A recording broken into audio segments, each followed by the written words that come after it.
As of June 8th, 2025, around 10:30 a.m. Eastern Time, the Department of Homeland Security sent out an internal email to all of their attorneys telling them that they need to argue that immigrants who entered the U.S. without inspection or parole are subject to mandatory detention. And this is a huge problem, and I don't exactly know what the end result of this is going to be, but it started. And Department of Homeland Security attorneys are showing up to hearings and trying to argue that immigrants are not eligible for bond or to be released because they're subject to mandatory detention.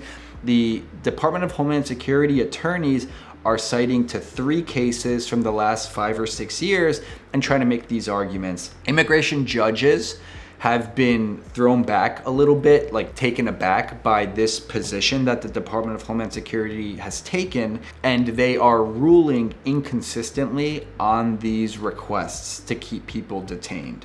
Historically, and under the Immigration and Nationality Act, people are usually only subject to mandatory detention in specific instances. For example, they've been convicted of an aggravated felony. An aggravated felony is a specifically high-level egregious crime under the Immigration and Nationality Act. Ordinarily, it would be these people who are subject to mandatory detention because historically there have been limited amounts of space in detention facilities, and the government didn't have sufficient resources to detain every immigrant that they encountered. Now, under the bill that just passed, the government's resources are ridiculously expanded to a point that we've never seen before in history. Ordinarily, when someone is in removal proceedings, if they are detained and not subject to mandatory detention, which is the vast majority of immigrants who are in removal proceedings, your attorney can apply for a bond redetermination hearing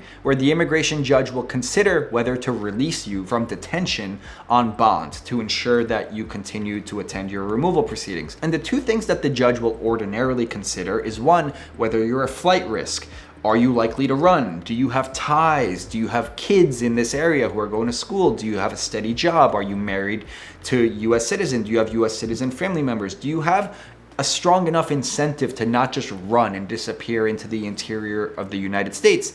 And 2, are you a danger? If they release you, are you going to commit a crime that's going to hurt Americans or endanger Americans? And for that, they ordinarily consider whether you have a conviction, or even police reports and arrests can also be considered. So most people are not subject to mandatory detention, and that might all change now. So anyway, guys, I just want to make this quick video to warn immigrants that are in removal proceedings or who might be in removal proceedings that the government might try to argue that you're subject to mandatory detention. As more developments and case law interpreting this position come out in the future, I'll be sure to make more videos, so stay tuned.